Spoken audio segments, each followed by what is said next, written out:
Weißenburg, französisch Wissembourg, ist eine französische Kleinstadt mit 7.516 Einwohnern im Elsass, Stand 1. Januar 2021. Die Stadt ist der Präfektur Basrin zugeordnet und liegt in der Region Grand Est. Im späten Mittelalter und in der frühen Neuzeit war Weißenburg eine selbstständige Reichsstadt im Heiligen Römischen Reich, auch unter dem Namen Kronweißenburg bekannt.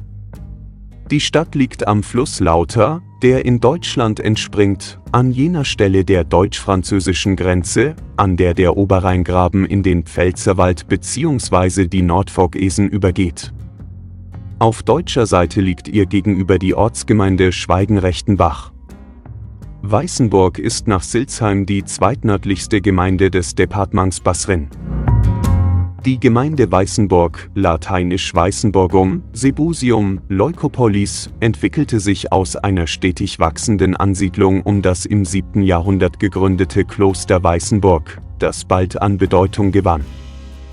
Von 1306 bis 1697 war Weißenburg Reichsstadt. Sie gehörte zum 1354 gegründeten Zehnstädtebund elsässischer Reichsstädte. Im Jahr 1440 begann der Weißenburger Bürger Eichhard Arzt mit der Niederschrift seiner Chronik der Stadt.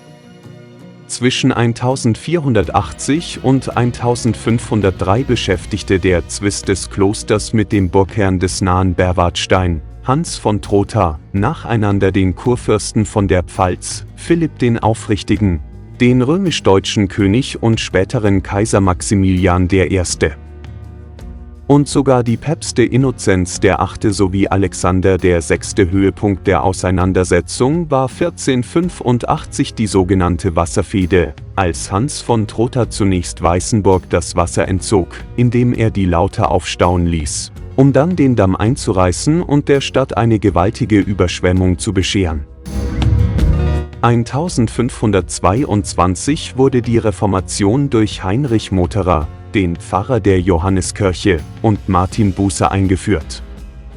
Nach dem Westfälischen Frieden 1648 kamen große Teile des Elsass unter französische Herrschaft, ferner wurde Frankreich die Landvogtei über den elsässischen Zehnstädtebund zugesprochen. Jedoch entsandte dieser weiterhin seine Vertreter zum immerwährenden Reichstag nach Regensburg. Mit seiner Reunionspolitik ließ Ludwig XIV. In den Jahren 1673 und 1674 die Zehnstädte erobern, ihre Befestigungen schleifen und unterstellte sie der französischen Provinzialverwaltung. Im Frieden von Ryswick musste Frankreich 1697 alle Eroberungen und Reunionen der vorherigen Kriege außerhalb des Elsass zurückgeben, erhielt damit aber endgültig die Herrschaft über Straßburg und die Dekapolis bestätigt. Im Ersten Koalitionskrieg befreiten die französischen Revolutionsstreitkräfte 1793 in der Zweiten Schlacht bei Weißenburg die Stadt von der Besatzung durch die Koalition von Österreich, Preußen und anderen. Mit der Französischen Revolution erfolgte die Einbindung in das moderne Verwaltungs- und Rechtssystem des Landes. Die Stadt Weißenburg war von 1800 bis 2014 Sitz der Unterpräfektur des Arrondissements Weißenburg im Departement Basrin bzw. der Deutschen Kreisdirektion. Seit 1800 ist die Stadt Kantonshauptort. Der Kanton wurde im Januar 2015 von 13 auf 44 Gemeinden erweitert. Weißenburg wurde 1816 Grenzort zur Bayerischen Pfalz, zu der seit 1815 auch wieder Landau gehörte. Im Jahr 1861 hatte Weißenburg 5376 Einwohner.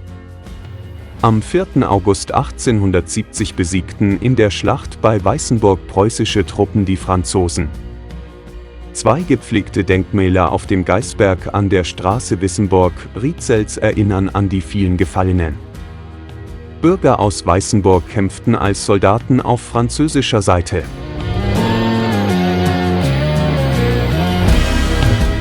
Mit dem Frieden von Frankfurt 1871 wurden das Elsass und Teile Lothringens dem neu gegründeten Deutschen Kaiserreich angegliedert. Vom 28. Juni 1871 bis 1918 war die Stadt Teil des Reichslandes Elsass-Lothringen. Im September 1871 wurde das Militärgouvernement aufgelöst und die deutsche Verwaltung aufgebaut. Weißenburg wurde Sitz einer Kreisdirektion und Garnisonsort. Das Infanterieregiment Nr. 60 wurde nach Kriegsende nicht in die brandenburgische Heimat zurückverlegt, sondern zog in Weißenburg ein. Für das Regiment wurde von 1893 bis 1896 die neue Kaserne errichtet. Die heute noch erhaltenen Kasernengebäude an der Rue de l'Industrie werden als Wohngebäude genutzt. Von der überwiegend katholischen Bevölkerung Elsass-Lothringens war die Annexion unter Führung des protestantisch geprägten Preußen mit Skepsis aufgenommen worden. Das gute Verhältnis des Kreisdirektors Joseph Philipp von Stichaner zu den Bürgern und zu Frankreichs treuen Führungsschicht des Kreises stellte im ganzen Elsass eine Ausnahme dar.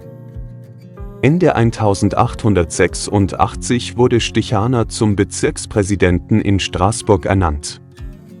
Um 1900 hatte Weißenburg eine evangelische Kirche, eine katholische Kirche, ein Gymnasium, eine Landwirtschaftsschule, eine Oberförsterei und war Sitz eines Amtsgerichts. Eine erste Synagoge war 1805 errichtet worden. Sie wurde 1872 durch einen Neubau ersetzt, der im Zweiten Weltkrieg zerstört wurde. Eine dritte Synagoge wurde nach dem Krieg errichtet. Nach dem Ersten Weltkrieg wurde die Stadt aufgrund der Bestimmungen des Versailler Vertrags zusammen mit dem Elsass Frankreich zugeschlagen. In die neue Kaserne, nun Kaserne Abel Douai, zogen die Chasseurs Alpins ein. Im Zweiten Weltkrieg von 1940 bis 1945 waren die Stadt und das Land vom Deutschen Reich annektiert. Im März 1945 wurden die Stadt und das Umland im Rahmen der Operation Undertone von US-Truppen erobert. Seit 1945 gehört die Stadt wieder zu Frankreich. Um die Hoheit über den im Norden von Weißenburg in der Pfalz liegenden Mundartwald wurde bis 1990 verhandelt. Heute führt eine offene Grenze zu Nachbarschaftshilfen bei Bränden und zur Zusammenarbeit des Notarztdienstes auf beiden Seiten. 1997 wurde die Maximiliansbahn zwischen Weißenburg und Winden in der Pfalz wieder eröffnet.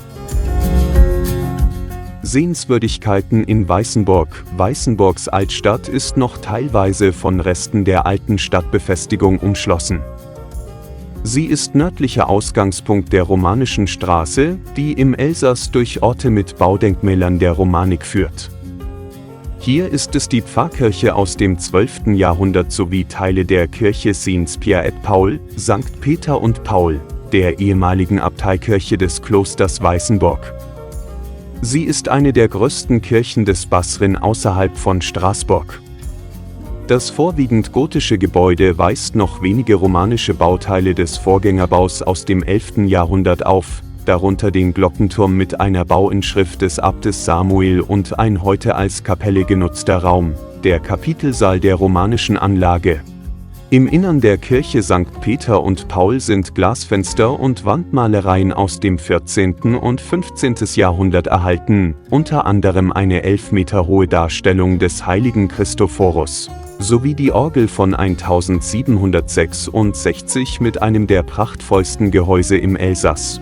Die protestantische Pfarrkirche Saint-Jean ist ein schlichtes gotisches Gebäude aus dem 15. Jahrhundert im Stil der Bettelordenarchitektur. Zu den sehenswertesten Gebäuden der Stadt zählen das Salzhaus aus dem 15. Jahrhundert mit seinem auffallenden Dach, das Maison de l'Ami Fritz mit seinem aufwendigen Erker und das klassizistische Rathaus, erbaut 1741 bis 1752, ein Hauptwerk des Straßburger Stadtarchitekten Joseph Massol. Das Haus Vogelsberger mit seinem Renaissanceportal stammt aus dem Jahre 1540. In dem Haus am Quai Anselmann lebte der Ordensgründer Charles de Foucault als Kind für einige Jahre. Das Hotel Stanislas ist ein Barockpalais, in dem Stanislaus I. Leszczynski von 1719 bis 1725 lebte.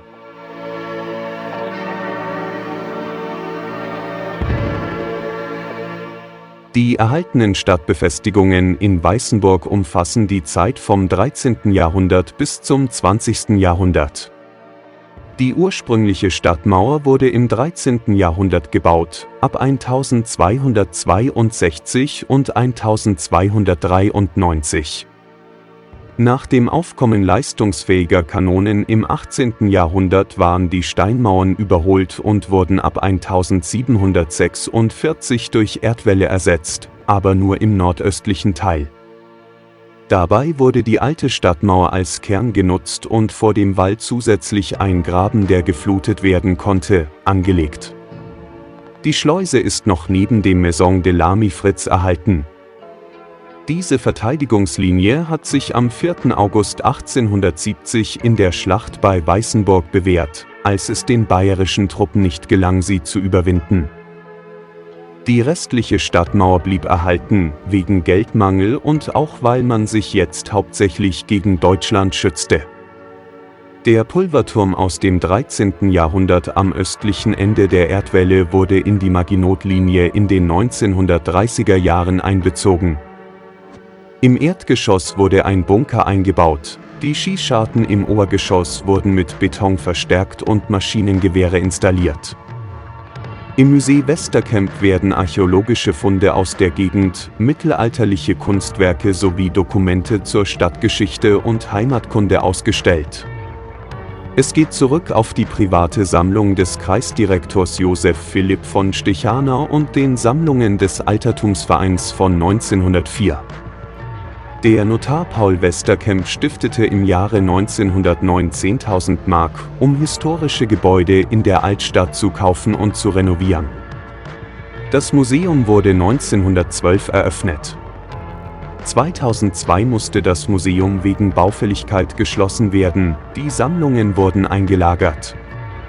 Nach der Schließung der Unterpräfektur ist das Museum in diesem Gebäude, das ehemalige Dekanat der Abteikirche aus dem Jahr 1784, untergebracht. Die Sammlung umfasst antike Funde, Bilder und Gegenstände der Lokalgeschichte und viele Ausstellungsstücke zur Schlacht bei Weißenburg, 1870. Ein Saal ist mit einer Tapete der Tapetenfabrik Zuber Etzi geschmückt. Ein farbiges Relief aus dem Jahr 1717 stellt den Pumpernickel dar, einen berühmten Spaßvogel, der die Menschen mit Liedern und Streichen unterhielt und wegen seines Dursts als lokaler Bacchus galt. Architektur in Weißenburg. Alle Epochen vom Mittelalter bis zur neuesten Zeit haben ihre Spuren in Weißenburg hinterlassen. Die Kirche St. Peter und Paul ist im romanischen und gotischen Stil erbaut. Die Altstadt zwischen der Rue Nationale und dem Stadtwall ist auf mittelalterlichem Grundriss erbaut. Die heutigen Gebäude wurden meist nach dem Dreißigjährigen Krieg wieder aufgebaut. An der Rue Nationale findet man mehrere barocke Bürgerhäuser. Aus der Reichslandezeit stammt unter anderem das Haus Germania an der Kreuzung Rue Bannacker und Rue de la Paix, das Teil eines neuen Viertels werden sollte. Neben dem Bahnhof befinden sich mehrere große Villen im Stil des Historismus. Am Boulevard Clemenceau gegenüber der Stadtmauer findet man Villen im Vogesen-Stil, mit Fachwerk in der oberen Etage und Natursteinverzierungen im Erdgeschoss.